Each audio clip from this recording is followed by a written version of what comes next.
Hello guys, আসসালামু আলাইকুম। কেমন আছেন সবাই? আশা করি সবাই ভালো আছেন। তো আমরা ভালোই আছি। আজকের ব্লগটা কি নিয়ে হতে তো আপনার থাম্বনেল দেখে বুঝে গেছেন। তো আজকের ব্লগটা আমরা একটু ঘুরতে যাব, তো এটা নিয়ে ব্লগটা করতেছি। তো ভিডিওটা শুরু করা যায়। সো ফাইনালি আমরা বাসে উঠে গেছি সবাই মিলে, আর সবাইকে একটা একটা বেস দিয়ে দিছে যদি কেউ না হারিয়ে যায়। আর সবাই কিন্তু অনেক মজা করতেছে, আর সবাই মিলে অনেক মজাই করতেছি। আর বন্ধুরা একসাথে হলে কিন্তু অনেক মজা হয়। আপনাদেরকে একটু আওয়াজটা শুনিয়ে আসি।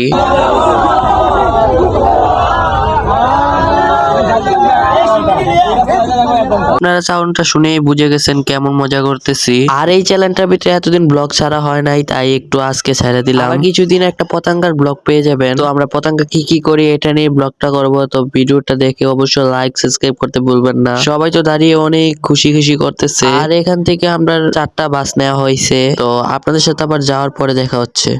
তো লেটস গো।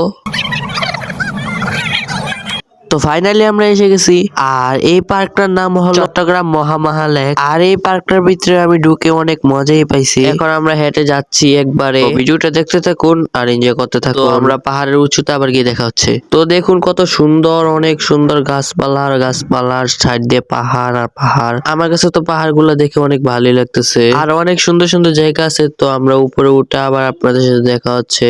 আর আপনারা সরাসরি দেখলে বুঝতে পারতেন অনেক সুন্দর কিন্তু আছিল। তো লেটস গো, আপনাদের সাথে আবার একটু পরে দেখা হচ্ছে পাহাড়ের উঁচুতে উঠে। ফাইনালি আমরা পাহাড়ের উঁচুতে উঠে গেছি, আর দেখুন এখানে কি সুন্দর একটা লেক দেখা যাচ্ছে। আসলে এই পার্কটার সাথে নামটাও মিলে গেছে। আবার আপনাদের সাথে একটু পরে দেখা হচ্ছে ঘোরাঘুরি পর। ফাইনালি আমরা নৌকাতে উঠে গেছি একটু ঘোরার জন্য এই লেকটার ভিতরে। আর এই লেকের পানিটা প্রচুর পরিষ্কার, আর পানিটাকে লাগে একবার সবুজ সবুজ লাগতেছে। আর নিচের বালুগুলো দেখা যাচ্ছে এই পানিটা, আর দুই সাইডে পাহাড় আর মাঝখানে এই লেকটা। তো আপনাদের সাথে একটু পরে দেখা হচ্ছে। আর দেখুন কত সুন্দর লাগতেছে এই পাহাড় গুলা, আর সাইড দিয়ে কি সুন্দর পানি আর নৌকাটা যাচ্ছে। আর যদি এই জায়গায় আসতে চান অবশ্যই কমেন্ট বক্সে বলে যান, তাহলে আমি লোকেশন দিয়ে দেবো। আর দেখুন কত বড় বড় পাহাড় দেখা যাচ্ছে, আর একটা নৌকাতে 20 জন করে উঠা যায়। তো আমার তো অনেক ভালোই লাগতেছে এই ভিউটা দেখে। আর আপনাদের কাছে কেমন লাগতেছে অবশ্যই কমেন্ট বক্সে বলে যাবেন। দেখুন কত সুন্দর আবহাওয়াটা আজকের। আর যারা যারা আসছেন অবশ্যই কমেন্ট বক্সে বলে যাবেন। তো আপনার সাথে আবার একটু পরে দেখা হচ্ছে ঘোরাঘুরি পর। আবার এখান দিয়েও আরেকটা নৌকা যাচ্ছে, ছোট ছোট নৌকাও আছে, বড় বড় নৌকাও আছে। 3 জনের নৌকা আছে, 2 জনের নৌকা আছে এবং 20 জনের নৌকা আছে। তো আপনাদের সাথে আবার একটু পরে দেখা হচ্ছে।